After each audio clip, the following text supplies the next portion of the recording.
সার্জিস আলম কি বলেছে জানেন? সার্জিস আলম গতকালকে একটা টক শোতে তিনি তিনি বলেছে যে আহ, একটা বিভাগ থেকে 13 জন উপদেষ্টা নাকি নিয়োগ দেওয়া হয়েছে, মানে একটা বিভাগ থেকে 13 জন উপদেষ্টা নেওয়া হয়েছে, অথচ উত্তরবঙ্গের যে রংপুর রয়েছে, রাজশাহী বিভাগের 16টা জেলা থেকে কোনো উপদেষ্টা নেওয়া হয় না।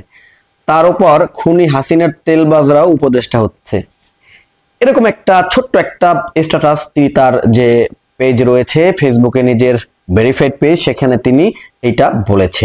আচ্ছা, এই কথার পিছনে আরো কিছু কারণ আছে। মূলত এতদিন এই কথাগুলো বলে নাই। কথাগুলো বলার মূল কারণ হচ্ছে, আপনারা জানেন গত 2 দিন আগে আরো 3 জন উপদেষ্টা এখানে কিন্তু তারা নিয়োগ দিয়েছে বা উপদেষ্টা করা হয়েছে। তার মধ্যে 2জন উপদেষ্টা হচ্ছে তাদের পছন্দ হয় না, যারা বিপ্লব করেছেন, যারা সমন্বয়ক রয়েছে, তারা কিন্তু এই 2জন সমন্বয়কদেরকে যারা এই দুজন উপদেষ্টা যারা রয়েছে তাদের আসলে পছন্দ হয় না এই 2জন উপদেষ্টাকে। এর মধ্যে একজন ছিল মোস্তফা সরোয়ার ফারুকী। এই মোস্তফা সরোয়ার ফারুকীকে নিয়ে আসলে অনেক তোলপাড় হচ্ছে সোশ্যাল মিডিয়ায়, যে তাকে কেন উপদেষ্টা করা হয়েছে, সে তো ছিল আওয়ামী লীগের দোসর।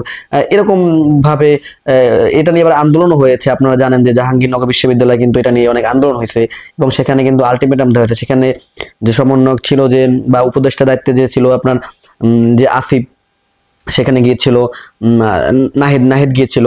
নাহিদ যাওয়ার পরে সেখান থেকে আলটিমেটাম দেওয়া হয়েছে যে 3 দিনের মধ্যে উপদেষ্টা পরিষদ থেকে এদেরকে সরানো হবে। এরকম ভাবে বিভিন্ন রকমের অনেক ঝামেলা হয়েছে গতকালকে এই জাহাঙ্গীরনগর বিশ্ববিদ্যালয়।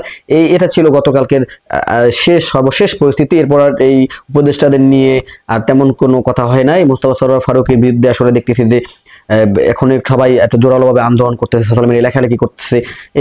এই হচ্ছে কথা। এর পরিপ্রেক্ষিতে গতকালকে আজকে যে সার্জিস আলমকে যখন টকশোতে নেওয়া হয়েছে, তখন তিনি এই কথাটাই বলেছে যে একটা একটা জেলা থেকে নাকি 16 জন উপদেষ্টা নিয়োগ দেওয়া হয়েছে, কিন্তু এই যে 2টা বিভাগ রয়েছে 16টা জেলা, এখান থেকে কোনো উপদেষ্টা নেওয়া হয় নাই।